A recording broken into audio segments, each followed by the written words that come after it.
আমি আপনাদের বলি, আপনারা লক্ষ্য করেছেন আমাদের যে প্রধান উপদেষ্টা আছেন উনি একজন বিশ্বখ্যাত ব্যক্তিত্ব। পৃথিবীতে সবচেয়ে প্রভাবশালী যারা রাষ্ট্রনায়ক আছেন বা বিভিন্ন অর্থনৈতিক প্রতিষ্ঠানে বড় বড় কর্মকর্তা আছেন, অনেকে ওনার ব্যক্তিগত বন্ধু, অনেকের সাথে ওনার ব্যক্তিগত পর্যায়ে সম্পর্ক রয়েছে।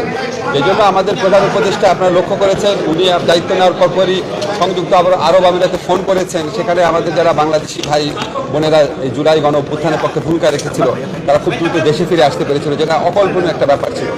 উনি ওনার মতো করে চেষ্টা করে যাচ্ছেন। ওয়ার্কিং ভিসার ক্ষেত্রে আমাদের এটা তো আপনার শুধুমাত্র একটা আশ্বাসের ভিত্তিতে হয় না, যাতে আমাদের বাইরে কর্মসংস্থানের সুযোগ বৃদ্ধি হয়। এই জন্য আমরা 6টা ইউরোপিয়ান কান্ট্রির সাথে MOU মেমোরেন্ডাম অফ আন্ডারস্ট্যান্ডিং আপনার করেছি। আচ্ছা আমাদের একটা ট্যালেন্ট প্রজেক্ট আছে, সেই প্রজেক্টের আন্ডারে ইউরোপিয়ান কান্ট্রিগুলোর জন্য আমরা স্কিল দেওয়ার চেষ্টা করছি। তবে ভাই এগুলি কিন্তু একটা দীর্ঘমেয়াদী প্রক্রিয়া, বুঝছে না, এটা খুব স্বল্পমেয়াদী প্রক্রিয়া না।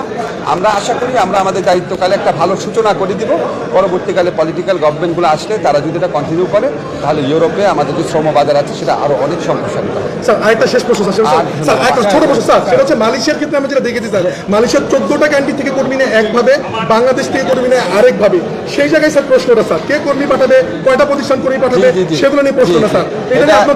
এটা তো হচ্ছে ফ্যাসিস্ট শেখ হাসিনা গভর্নমেন্টের আমলে ওনারা কেন রাজি হয়েছে এটা তো আপনারা বুঝতেই পারছেন, এবং এটা একটা ব্যাপক দুর্নীতির সুযোগ করেছিল।